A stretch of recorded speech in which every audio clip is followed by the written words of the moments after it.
ఒకవేళ ఈరోజు ఆర్టీసీ డ్రైవర్లు బంద్ చేశారనుకోండి, ప్రైవేట్ వాళ్ళని పెట్టుకుని నడిపించుకోవచ్చు. అదే అందులో వెళ్ళే ప్రజల ప్రాణాలు పోతే ఇంకో ఆల్టర్నేట్ తీసుకొస్తారా? నా క్వశ్చన్ ఒకటే, ఆల్టర్నేట్ డ్రైవర్లోనే కాదు సేఫ్టీలో కూడా ఉండాలి. రోజు నడిపించేటువంటి డ్రైవర్లు ఈరోజు సమ్మెకి దిగారని చెప్పి ప్రైవేట్ డ్రైవర్లతోని ఆర్టీసీ బస్సులను బయటికి తీస్తే కరీంనగర్లో ఒక ఘోర రోడ్డు ప్రమాదం జరిగింది. అతివేగంగా వెళ్ళి లారీని ఢీకొట్టింది ఓ ఆర్టీసీ బస్సు. పూర్తిగా ఆ బస్సు ముందు భాగం ధ్వంసమైపోయింది. 5గురికి చాలా తీవ్రంగా గాయాలయ్యాయి. ఆసుపత్రికి కూడా తరలించారు. గాయాల పాలైన వారిని స్థానిక ఆసుపత్రిలో తరలించడంతో పాటుగా అక్కడ అందరికీ చికిత్స అందిస్తున్నారు. అయితే రాంపూర్ బైపాస్ వద్ద ఈ ఘటన జరిగింది. సమ్మె వల్ల ప్రైవేట్ డ్రైవర్లతో బస్సులు నడిపించడమే దీని ప్రమాదానికి గల కారణంగా తెలుస్తోంది. అనుభవం లేని డ్రైవర్ వల్లే ప్రమాదం జరిగిందంటున్నారు ప్రయాణికులు. నేను అడిగింది, నా క్వశ్చన్ కరెక్ట్ అయితే దయచేసి మీ అభిప్రాయం కూడా కామెంట్ చేసే ప్రయత్నం చేయండి. నా క్వశ్చన్ ఒకటే, ఈరోజు అసలు డ్రైవర్లు సమ్మెకు దిగారని చెప్పి అరకొరగా అనుభవం లేనటువంటి డ్రైవర్లను తీసుకొచ్చి పెట్టారు. సరే, మీ బస్సులు నడుస్తున్నాయి, మీకు ఆదాయం వస్తుంది. కానీ ప్రజల ప్రాణాలకు ఆల్టర్నేట్ ఏంటి? ప్రజలకు మీరు ఇచ్చే సేఫ్టీలో ఆల్టర్నేట్ ఏంటి? డ్రైవర్లు లేరని చెప్పి కొత్త డ్రైవర్ని పట్టుకొచ్చి పెట్టారు, మీకు ఆల్టర్నేట్ సోర్స్ దొరికింది. కానీ ఈ డ్రైవర్ అనుభవం లేని డ్రైవర్, ఆ అనుభవం లేని డ్రైవర్ నడిపేటువంటి బస్సులో పబ్లిక్ సేఫ్టీకి ఆల్టర్నేట్ ఏంటి? డైరెక్ట్గా వెళ్ళిపోయి లారీకి ఢీకొట్టిందట ఆ బస్సు. ముందు భాగం పూర్తిగా నుజ్జునుజ్జైపోయింది. ఈ ప్రమాదంలో 5గురికి చాలా తీవ్రంగా గాయాలయ్యాయి. డ్యూ టు సమ్ రిస్ట్రిక్షన్స్ ఇక్కడ మీకు ఆ వీడియో చూపించలేకపోతున్నాను.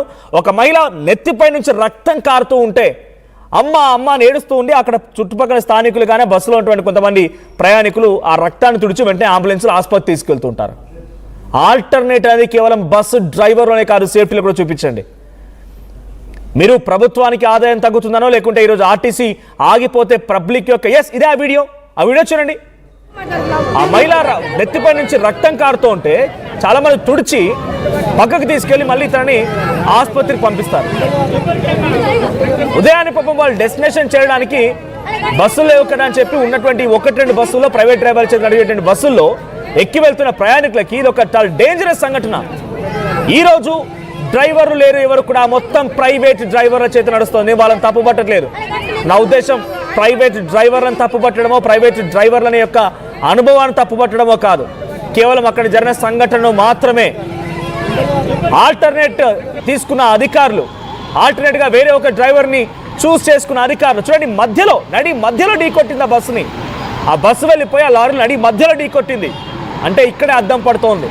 అక్కడ ఆ డ్రైవర్ యొక్క నిర్లక్ష్యం, డ్రైవర్ యొక్క పనితనం అనేది మధ్యలో ఆ లారీని వెనకాల భాగంలో ఢీకొట్టడం, మధ్యలో మిడిల్కి ఢీకొట్టినప్పుడే ఆ డ్రైవర్ యొక్క పనితనం అర్థమవుతోంది. ఆల్టర్నేట్ డ్రైవర్ని చూపించిన యాజమాన్యం ఆల్టర్నేట్ సేఫ్టీని మాత్రం చూపించలేకపోయింది. ప్రతి ఒక్కరు క్వశ్చన్ చేయాల్సిందే. సో ఇక్కడ మీరు చూస్తున్నటువంటి ఈ వీడియోలో అక్కడ మహిళలకి సుమారుగా ముందు కూర్చున్నటువంటి చాలా మంది కూడా చాలా తీవ్రంగా గాయం. ఇన్ఫాక్ట్ ఆ డ్రైవర్ కూడా గాయమైంది పాపం.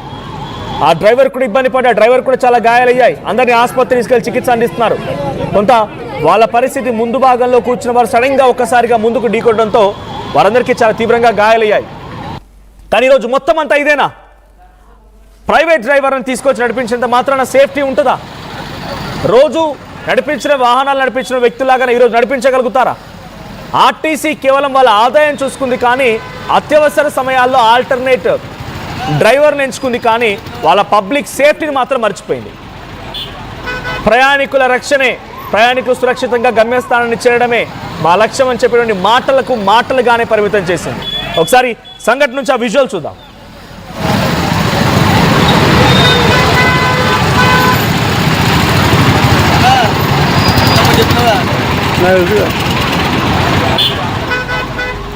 అయితే ఈరోజు దాదాపుగా ప్రైవేట్ డ్రైవర్ చేతనే ఆర్టీసీ బస్సులు నడుపుతోంది ఆర్టీసీ యాజమాన్యం. అటు చర్చలు సఫలీకృతం కాకపోవడంతో ధర్నాకు దిగారు, ర్యాలీకి దిగారు వారంతా కూడా, ఆర్టీసీ డ్రైవర్లు, ఆర్టీసీ యూనియన్ మొత్తం కూడా.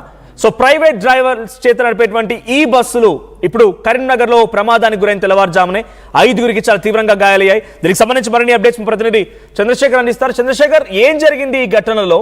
సో అక్కడ ఉన్నటువంటి ఆ ప్రయాణికులు కానీ వాళ్ళు ఏం చెప్తున్నారు? ఒక లారీని మధ్యలో ఢీకొట్టడం అర్థమవుతోంది. ఈ డ్రైవర్ యొక్క నిర్లక్ష్యం కానీ, ఆయన అనుభవం కానీ, ఆయన పనితీరు కానీ. సో సంఘటన పైన అప్డేట్స్ ఏంటి? అక్కడ గాయాలైన వారి పరిస్థితి ఎలా ఉంది?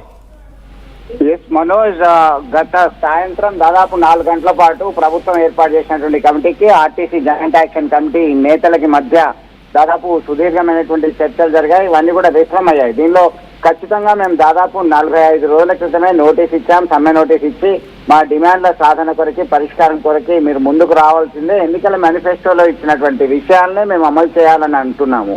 దాన్ని మీరు నిర్లక్ష్యం చేస్తున్నారు, పట్టించుకోవట్లేదని చెప్పేసి కార్మిక సంఘ నేతలంతా కూడా మండిపడుతున్నటువంటి పరిస్థితి మనం గమనించవచ్చు. అర్ధరాత్రి నుంచి తెలంగాణ రాష్ట్ర వ్యాప్తంగా సమ్మెకు దిగినటువంటి పరిస్థితి. దీనిలో ఉమ్మడి కరీంనగర్ జిల్లా వ్యాప్తంగా 11 బస్సు డిపోలకు సంబంధించినటువంటి బస్సులు ఎక్కడికక్కడ నిలిచిపోయాయి. బస్సు డిపోల ఎదుట బైఠాయించి ఆందోళనకు సిద్ధమైనటువంటి నేపథ్యం ఒకవైపు చూస్తున్నాం. అయితే ఖచ్చితంగా రాష్ట్ర ప్రభుత్వం తమ యొక్క పరువు ప్రతిష్టలకి భంగం కలిగించొద్దనా లేకుంటే వేరే కారణమా తెలియదు, కానీ అనుభవం లేనటువంటి డ్రైవర్ల చేత కొన్ని వాహనాలని నడుపుతున్నారు. ఈ క్రమంలో కరీంనగర్ జిల్లా కేంద్రంలోని కోతిరాంపూర్లో ఒకసారిగా డివైడర్ ను ఢీకొట్టి లారీ మధ్య భాగంలో ఢీకొట్టడం జరిగింది. బలంగా ఢీకొట్టడంతో డ్రైవర్ తో పాటు మరొక 5గురికి తీవ్ర గాయాలయ్యాయి. వారిని ఆసుపత్రికి తరలించి చికిత్స అందిస్తున్నారు. ఖచ్చితంగా వీరు ఏం చేస్తున్నారు అసలు అర్థమవుతుందా అని చెప్పేసి ఆర్టీసీ నేతలు ఆందోళనకు సిద్ధమైనటువంటి పరిస్థితి. ప్రయాణికుల ప్రాణాలతో, ప్రయాణికుల యొక్క ఇబ్బందులను గురి చేసేటువంటి చర్యలు చేపడుతున్నారు. ఇది ఎంతవరకు సమంజసము? ఎన్నికల మేనిఫెస్టోలో పెట్టినటువంటి అంశాన్ని అమలు చేయాలని చెప్పి మేము డిమాండ్ చేస్తున్నాము.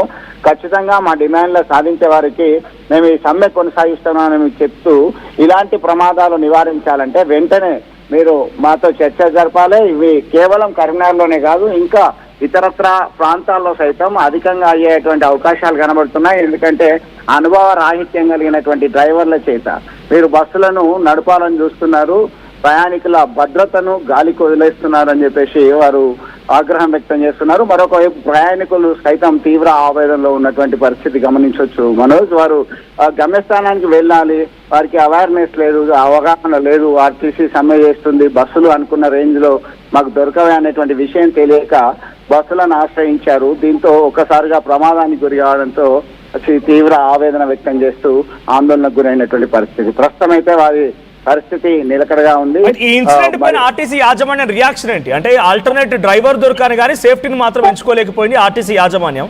ఆదాయంలో భాగంగా